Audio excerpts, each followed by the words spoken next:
Assalamualaikum everyone, as I've started a series of lecture antibiotics. Today is my lecture number 51 and today's topic for discussion is Daptomycin. Remember that the antibiotics are divided into three main groups. One is on the basis of mechanism of action, the second is on the basis of the effect, and the third one is on the basis of the spectrum of activity. On the basis of mechanism of action, the antibiotic are further divided into cell wall synthesis inhibitor, protein synthesis inhibitor, the nucleic acid synthesis inhibitor and the nucleic acid synthesis inhibitor are further divided into those that inhibit the DNA synthesis and those that inhibit the RNA synthesis. And the last one is the those antibiotics that directly disrupt the bacterial cell wall. And with the first one is polymyxin, on which I have already recorded a video and I have uploaded it. And the second one is daptomycin, which is the Truteta.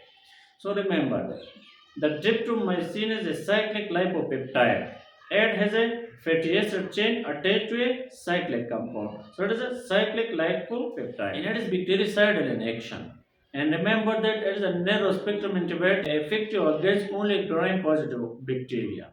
So now what is the mechanism of action of daptomycin? Remember that the daptomycin binds to the bacterial cell membrane and remember this binding is calcium dependent. Whenever this binding is occur, there will be leakage of ions from the inside bacterial cell.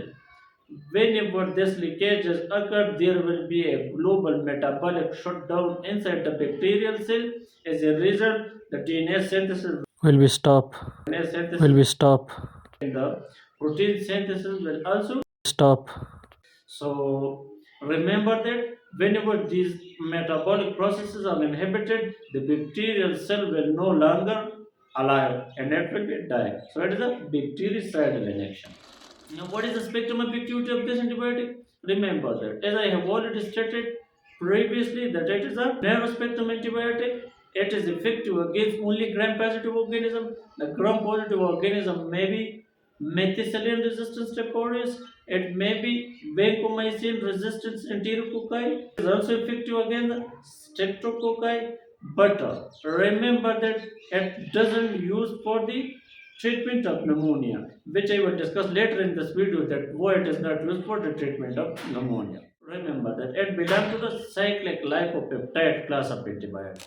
The pharmacokinetic of this antibiotic, remember that it is present only in intravenous form and it is minimally distributed in our body and it is minimally distributed in our lung tissues. It is excreted renally, so the dose adjustment is required whenever we are giving this antibiotic to a renally impaired patient.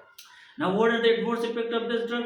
Remember that there are many adverse effects of this antibiotic.